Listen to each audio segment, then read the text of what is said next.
My name is Michael Brisson. I'm 32 years old, and I'm from South Windsor, Connecticut. My name is John Pietropoli. I'm 29 years old. I'm from Malone, New York. My name is Daniel Rolzinski. I'm 23 years old, and I'm from Richfield, Minnesota. I grew up in a very Catholic family. I had no idea what I really wanted to do with my life. During high school, it was kind of an idea that was there. I had thought of the priesthood when I was younger. I wanted to be an archaeologist for a while. Then I wanted to be in the U.S. Special Forces. I thought maybe professional mountain biking would be great. It was a big decision-making time, and I started thinking more about it. When I was in high school, the one thing that I knew was that I didn't want to be a priest. My sister came back one time to visit the family and took me down to see her friend at the Legionaries of Christ Seminary in Connecticut, in Cheshire. And at first I was like, well, I don't know if I want to go there, but it's a Sunday, I got to go to Mass anyway, so I might as well go.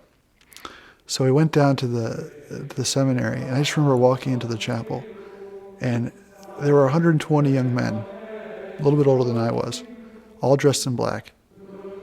And I said, whoa. So we walked in, and you get in the front door, and the first thing on the right is the chapel.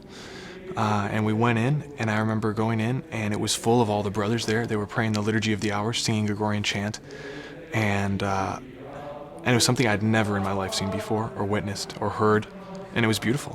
One Sunday, he calls me up, and he said, why don't you come and play soccer at a seminary with me? And we pull into the driveway in Cheshire. The first thing I see are 4 giant soccer fields. And we were going up thinking, we're gonna just decimate anybody that we play. Not that we were all that good, but we're all lifting weights and everything. We're into the whole athletic scene. So we get up there, and these guys were really good. I said, this place has some promise. This definitely has potential. And at the end of that summer, I said, I'm still not 100% sure, but I said, God's offering me this opportunity. He's not gonna make me say yes, but he's offering me the choice. And I said, I don't wanna say no to God, I wanna say yes to him. All my superiors, my spiritual director, the instructor of novices, they're all there just to help me.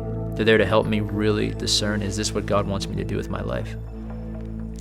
So over the course of those 2 years, I had some tough moments, some very tough moments. A lot of times you go out to the statue of Mary in the courtyard and you're just crying literally at night. Mary, this is really hard. This is too hard. And you always get that sense, don't worry, I'm with you. My son is with you. Just keep going. Just keep going. Every young man that is called to the priesthood, the seed of that vocation, that calling is there in his heart, in his soul, and it needs water, and it needs to see the sun. And that means it needs prayer, and he needs time with the Lord to nourish that seed, to let it grow. And in that way, Cheshire is like a garden where it's sunny every day. A priest brings us God. He's not a social worker. He's not here to administrate. All those things are important, but that's not ultimately what a priest is here for. He's here to give us God. He's here to bring Jesus into the life of the world and into